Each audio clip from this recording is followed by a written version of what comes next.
Good morning, students.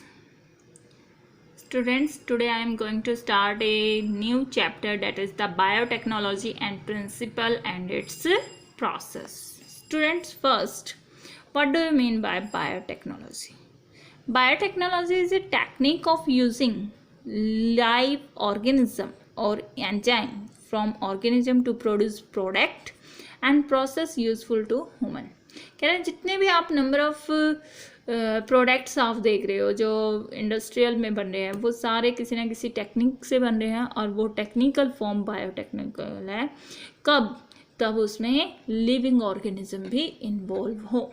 देखो, bio plus technology. Bio means living and technology is technology. ठीक है, तो technology के लिविंग ऑर्गेनिज्म के प्रेजेंस में टेक्नोलॉजी को भी अप्लाइड किया गया और आपके में यूजफुल प्रोडक्ट्स बनाए जा रहे हैं. वो बायोटेक्नोलॉजी की वजह से ही पॉसिबल है.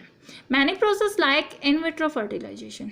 इन विट्रो क्या होता है? जो लैब के अंदर बने. ठीक है, जैसे कि test tube baby, synthesise gene and DNA vaccine. Defective gene को रिपेयर करना, उसको रिपेयर जीन बोलते हैं and is also a part of the biotechnology. ठीक है, अब ये कह रहे हैं European Federation of Biotechnology EFB, इन्होंने एक डेफिनेशन दी है बायोटेक्नोलॉजी की. ये क्या कह रहा है? Integration of natural science. जो नेचुरल साइंस है उसका इंटीग्रेशन किया गया है किसके साथ? Organism, cells and part thereof, और उनके जो पार्ट्स हैं उनमें, and molecular analogues. Molecular analogues resemble कर रहा है यहाँ पे DNA से.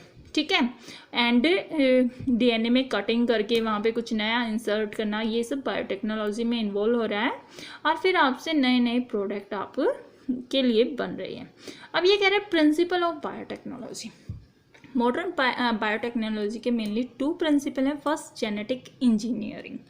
जेनेटिक इंजीनियर में क्या हो रहा है? Direct manipulation of genome. DNA और RNA को ऑर्गेनिज्म के अंदर इंसर्ट भी किया जाता है और डिलीट भी किया जाता है. ये कह रहा है it involve the transfer of new gene to improve the function or trait into the host organism, thus change the phenotypes of the host organism.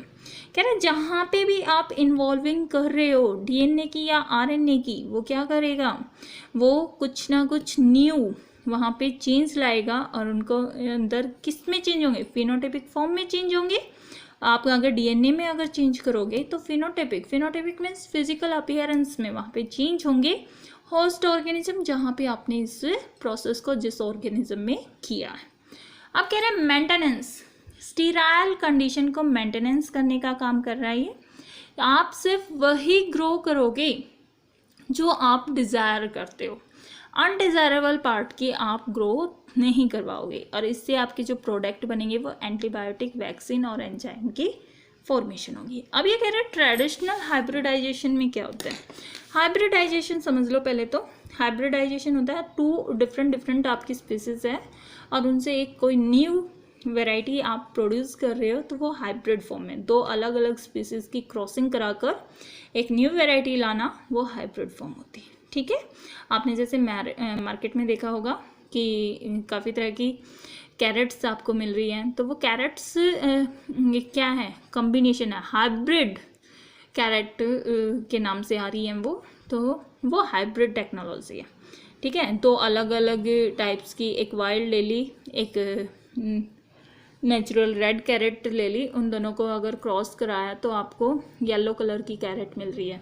तो वो हाइब्रिडाइजेशन का एक एग्जांपल है.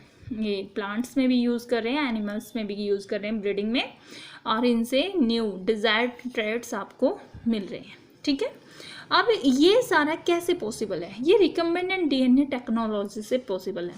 रिकम्बिनेंट से R, DNA से D एंड टेक्नोलॉजी से T, इसलिए इसकी शॉर्ट फॉर्म बोली जाती है RDT. RDT से पॉसिबल है. ठीक है, और उसके अंदर हम करते हैं use gene cloning. Gene cloning होती है किसी नए जीन सीक्वेंस को DNA सीक्वेंस में ऐड करना और फिर उस जीन को आइसोलेट करना. आइसोलेट मीन्स आप उसको ले लोगे और फिर उसके सेट को आप जहाँ चाहो वहाँ उस ऑर्गेनिज्म में इंसर्ट करोगे और आपको एक न्यू डिज़ायरेबल फॉर्म आपको मिल जाएगी.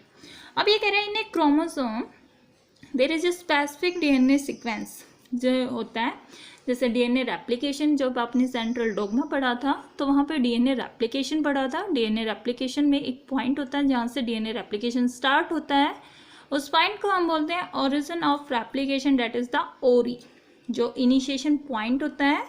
और वहाँ से हम मल्टीप्लिकेशन करते हैं उस पीस की।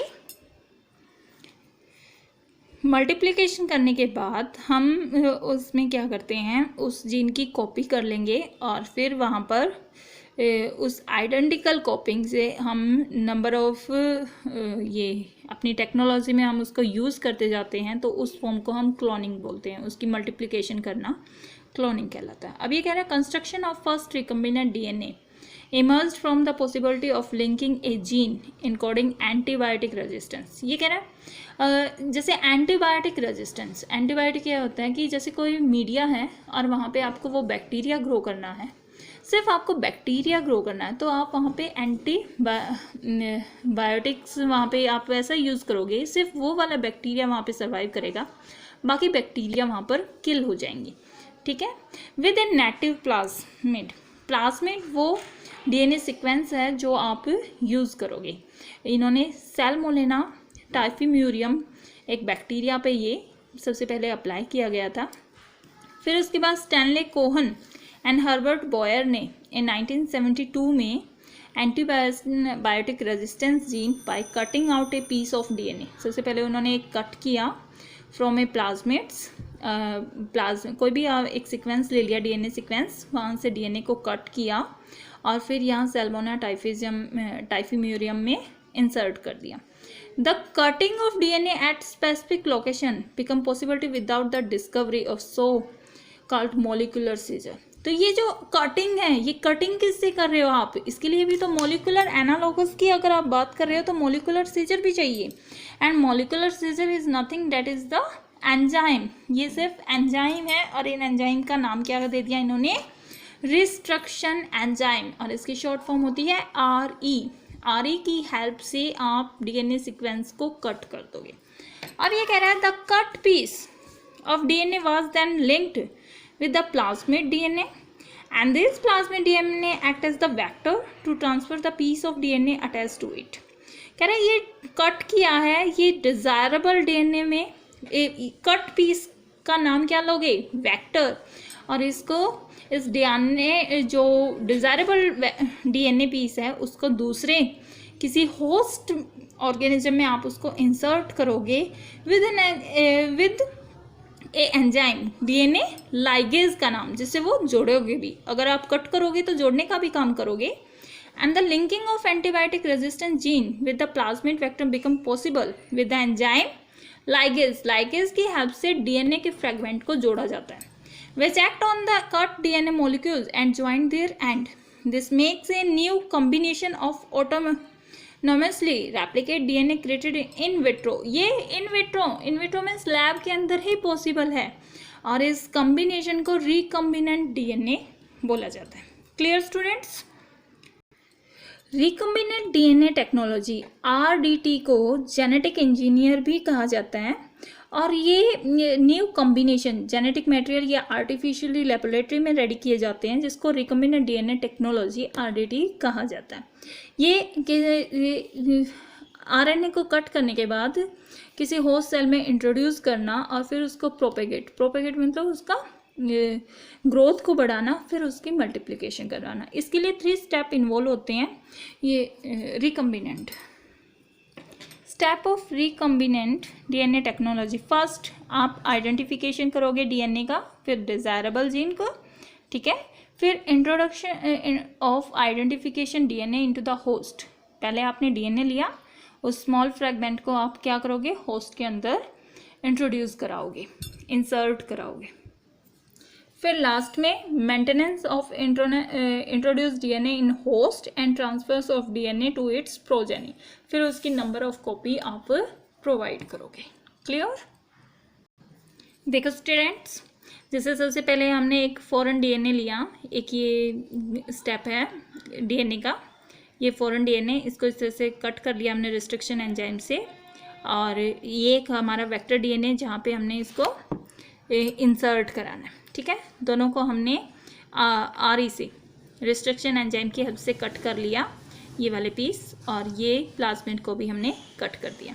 अब ये वाला पीस आपको यहाँ पे इंसर्ट करना है, तो हमने ये बीच वाला पीस लिया, ये DNA फ्रेगमेंट था, इसको यहाँ से और यहाँ से हमने कट किया। ये वाला पीस आपको इस प्लाज्मिड के अंदर DNA वेक्टर में यहाँ पे सेट करना है, क्लियर।